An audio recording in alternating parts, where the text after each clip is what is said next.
Welcome to Relation Tales. Please like this video and subscribe Relation Tales. We're grateful for each and every one of you. Let us know where in the world you're tuning in from. We'd love to hear from you in the comments. Let's begin. I always believed silence was harmless, until the night it became her alibi. Friday evening. The house looked too perfect. The kitchen spotless, candles half-burned, music faintly playing from the smart speaker she always used when she wanted to set a mood. But she wasn't there. Not a sound upstairs, not a shoe by the door.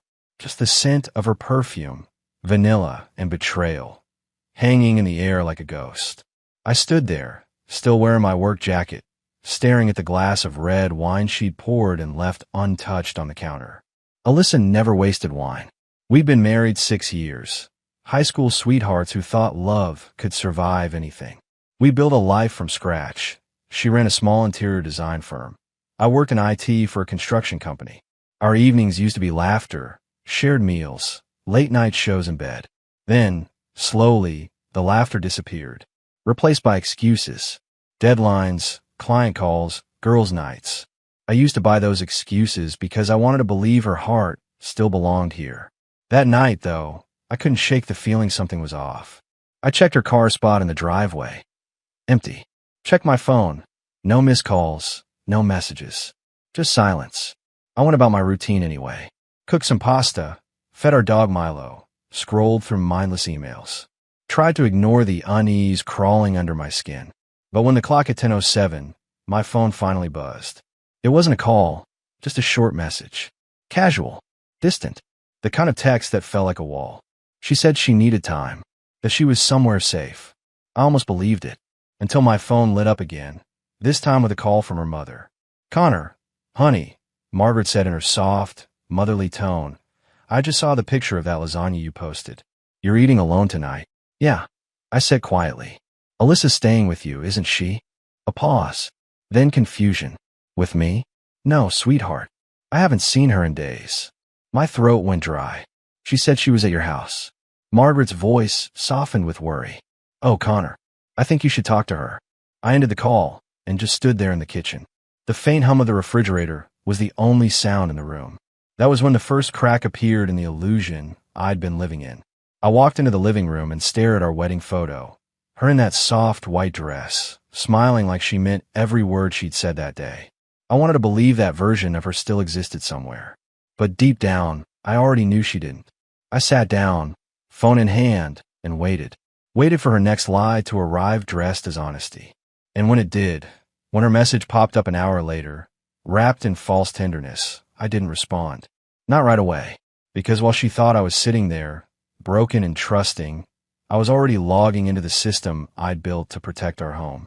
A small GPS ping appeared on my screen. Her car, parked 20 minutes away. Not at her mother's. Not near her office. At a quiet boutique hotel on the east side of town. I stared at the map for a long time, the glow of the monitor reflecting off the glass of untouched wine beside me. My heartbeat slowed. My chest stopped feeling heavy. And in that eerie calm, I whispered to myself, "All right, Alyssa, let's find out who you really needed space from." That was the night I stopped being her husband and started becoming her reckoning. The next morning began with a silence so thick it almost hummed. Sunlight filtered through the blinds, striping the hardwood floor where her heels had once stood in a perfect line. I poured coffee but barely touched it. Every sound, the clink of the spoon, the hum of the fridge, felt wrong. Because once you see proof of deceit, the world doesn't sound the same anymore. I stared at my laptop again. The GPS still showed her car parked in the same spot as last night, right outside that boutique hotel. Room 218. I remembered the place from a corporate conference years ago. Quiet, discreet, the kind of spot where people went when they didn't want to be found. I wanted to storm over there, bang on that door, and end it all right then. But something inside me whispered, don't rush it. If she was lying this boldly, I needed her to reveal just how far she'd fallen. So instead, I dressed calmly. Button-up shirt, jeans, nothing that screamed confrontation. Before leaving, I grabbed her favorite mug off the counter, the one I bought during our trip to Oregon, the one that said, "Love you more." I wasn't sure why. Maybe part of me still hoped she'd remember what it used to mean. The hotel was only 20 minutes away, tucked behind a row of maple trees. I parked across the street, angled perfectly to see the front doors. 10 minutes later, my fears turned into confirmation. Alyssa walked out, her long brown hair tied back, wearing sunglasses and a dress I'd never seen before, shorter, flashier. She was laughing, head tilted toward a man in a tailored gray suit. Mid-30s, confident, the kind of man who didn't look at her like a wife. He looked at her like a conquest. My pulse stayed steady. I didn't move, just watched as they shared an inside joke, his hand brushing her back as they walked toward his car. Then she did it. She leaned in, pressed her lips to his cheek, and smiled. That smile, one I hadn't seen in months, wasn't mine anymore. I gripped the steering wheel so tight my knuckles turned white. But still, I didn't confront her. Not yet. Revenge wasn't about rage. It was about precision. I followed them, far enough to blend with traffic. They stopped at a cafe downtown, the kind with outdoor seating and soft music. From across the street, I watched her tuck her hair behind her ear as he reached for her hand. The man's name came to me only later that day, Derek Caldwell, a client from her design firm.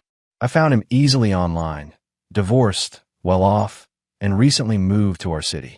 He'd left a comment on one of her posts months ago, something simple like brilliant work. I brushed it off back then. Foolish of me. I spent that weekend piecing together everything. Her late nights, her canceled dinners, her sudden anxiety, trips to her mom's house. It all fit now. Every small act of distance was just preparation for the bigger lie. On Sunday morning, she came home.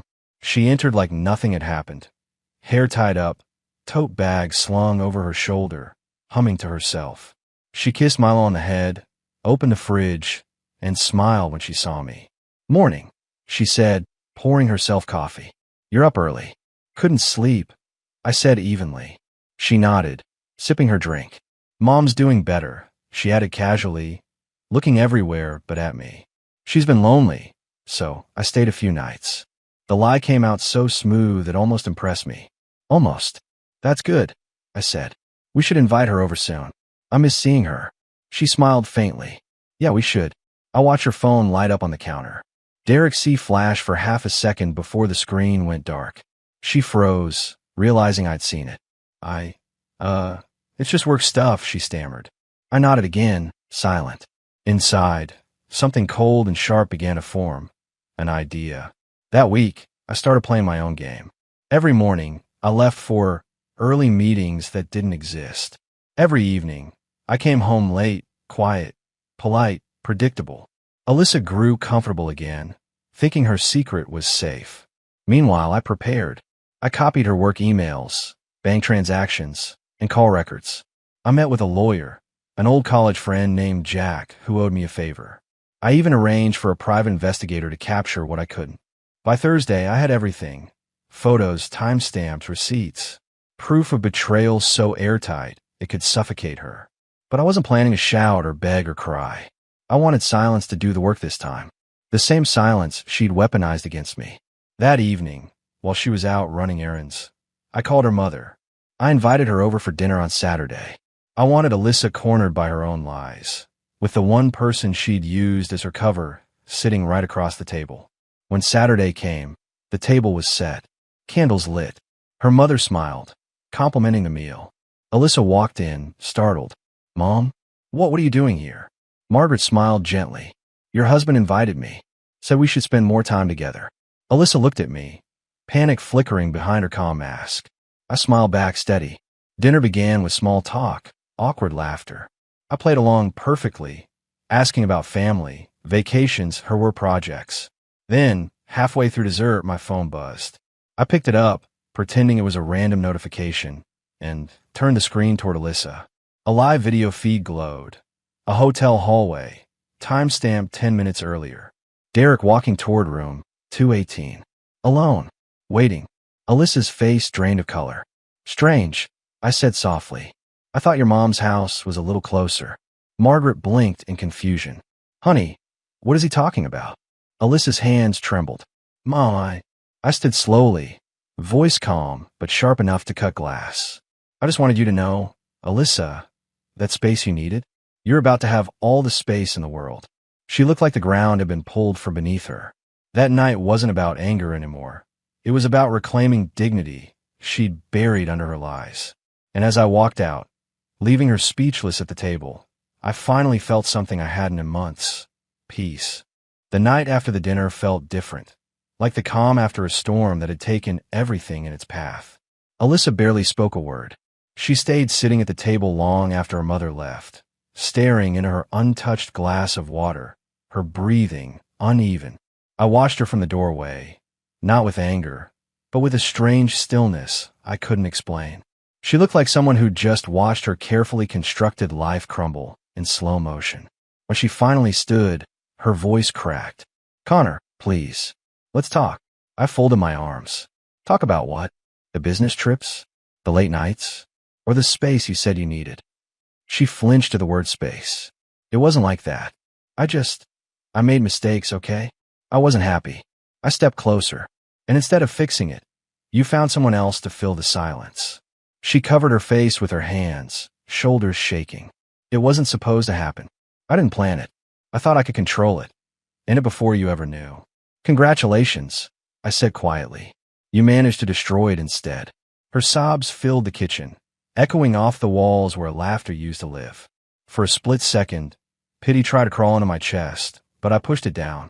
I'd spent months pitying myself. That was over. When I left that night, I didn't slam the door. I didn't shout or curse. I just walked out calmly, drove to the nearest diner, and sat in silence with a cup of coffee. The same coffee I'd ordered every morning before work. The kind of routine she used to mock me for. Predictable, boring, safe. But safety was exactly what she traded away. That night, I decided revenge wouldn't be about destroying her life. It would be about taking back mine. The next morning, I began setting things in motion. I called my lawyer friend, Jack. "I want to move forward," I told him. "Are you sure, Connor?" he asked. "Once this starts, it doesn't stop." I looked out the window at the gray sky. She made sure of that already. Jack sighed. "All right, I'll handle the paperwork discreetly." I spent the rest of that week living like a ghost in my own home. Alyssa tried everything. Texts, calls, tearful apologies. I answered none. When she came home from work, I was gone. When she left, I returned. The silence she'd once used as distance became her punishment now. And the more she tried to fix it, the more she realized she couldn't. By Thursday, she finally broke. She came to my office unannounced, eyes red, clutching a folder. "Please, Connor, can we just talk? Just once." I motioned her inside, keeping my expression neutral. She sat across from me, wringing her hands. "I ended it with him," she said quickly. "It's over.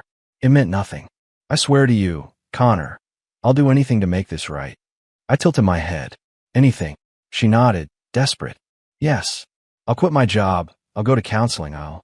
"Stop." I leaned forward, lower my voice. "You think this is about quitting your job? You think this is something you can fix with tears?" She blinked, confused. "Then what do you want?" I smiled faintly. "Nothing from you. I just want you to watch." That night, she found out what I meant. I had quietly arranged a meeting with her firm's senior partners earlier that week. Using the evidence I had, the hotel receipts, photos, and inappropriate texts sent during company hours, I had submitted everything through a confidential ethics channel. It wasn't out of spite. It was out of justice. She'd used company time to meet her client, and her own firm's reputation was now at risk. The call came that evening. I didn't have to hear both sides of the conversation to know what was being said. I could hear her voice break through the office door, half pleading, half terrified. By the time she came home, her face was pale. "They suspended me," she said weakly. "Pending investigation." I nodded once, calm. "I'm sorry to hear that." "You did this," she whispered. I met her eyes. "No, you did this when you lied." She sank to the floor, sobbing. "You ruined everything." "No," I said softly, almost gently. "You did. I just made sure everyone finally saw it." For once, she didn't have a response. Days passed. The silence between us became unbearable, and I knew it was time to close the chapter completely. Jack finalized the divorce filing, citing infidelity as the primary cause. There was no room for negotiation, no begging, no second chances. The night before she moved out, she left a letter on the kitchen counter. I didn't open it right away. When I finally did, it was filled with apologies, beautifully written lies dressed as remorse. I'll never forgive myself, it said. You were everything I needed, and I didn't see it until it was too late. I folded it neatly and tucked it into a drawer, not out of nostalgia, just as a reminder of what blindness costs. Weeks later, people began to notice the change. I lost weight, started running again, spent time fixing up the house, volunteering on weekends. Margaret would stop by sometimes, bringing food and quiet company. You look lighter, she told me one evening. Because I finally stopped carrying someone else's guilt, I said. She nodded slowly. I'm sorry for what she did, but I'm proud of how you handled it. I smiled faintly. I didn't handle it perfectly, but I handled it with dignity. The last time I saw Alyssa was 2 months later, outside the courthouse. She looked like a shadow of herself. Eyes tired, smile faint. She approached me slowly. I just wanted to say, thank you, she said. For what? For not destroying me completely. You could have made this worse, but you didn't. I met her gaze for a long moment. No, I just let the truth do the talking. She nodded, whispered goodbye, and walked away. As I watched her disappear into the crowd, I realized something.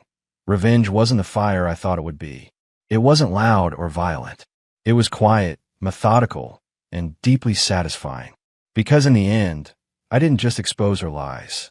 I reclaimed my peace. And that was the most powerful revenge of all. 2 months after the divorce was finalized, I woke up to the sound of birds outside the window instead of silence. The house felt lighter now, as if every lie that had once lived inside its walls had finally packed up and left. I stood in the kitchen, brewing coffee in the same mug she used to claim, her favorite one. Funny thing was, it tasted better now that it was just mine again. Life didn't go back to normal. It built something new out of the ashes. I threw myself into work, joined a local volunteer group, and started running every morning with Milo. The quiet I once feared became a comfort. It wasn't emptiness anymore. It was freedom. At first, people treated me like I was fragile. Friends from the neighborhood spoke softly, their pity hidden behind polite smiles. I didn't correct them. They didn't need to know that I wasn't broken. I was rebuilding, piece by piece. One afternoon, I was fixing the fence when Margaret stopped by again, holding a small basket of muffins. She smiled the way mothers do when they're trying to mend something no one can. She's moving out of town, she said gently.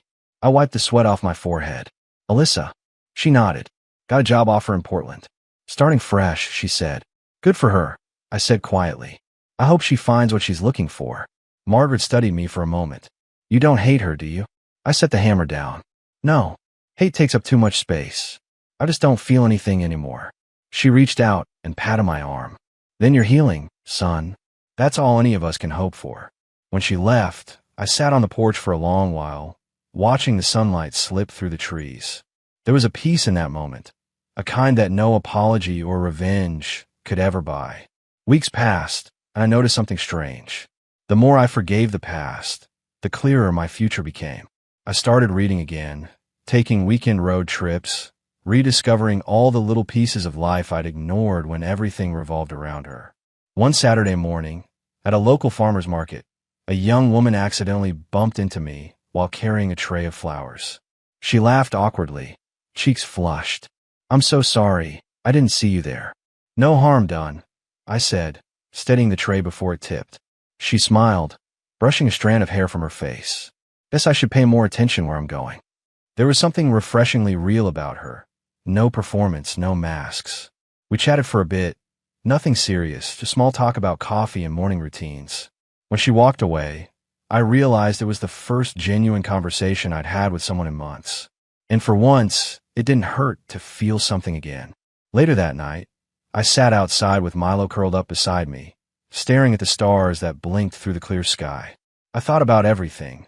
The betrayal, the lies, the quiet revenge that followed. For so long, I thought closure meant watching her fall apart. But now I knew it wasn't about her at all. Closure was peace. Closure was forgiveness without reunion. Closure was sitting in the dark and realizing you no longer need the person who once made you whole. When my phone buzzed that night, I hesitated before checking it. It was a message from Alyssa. Alyssa, I hope you're doing okay. I really mean that. I stared at it for a long time before typing a single line. Me, I am. Then I put the phone down and never looked back. The truth was simple. Revenge had ended the story, but healing had written a new one. She had wanted space, and in the end, I gave it to her. Only this time, it wasn't the kind that separated us by miles. It was the kind that finally gave me room to breathe. And for the first time in a long, long while, that was enough.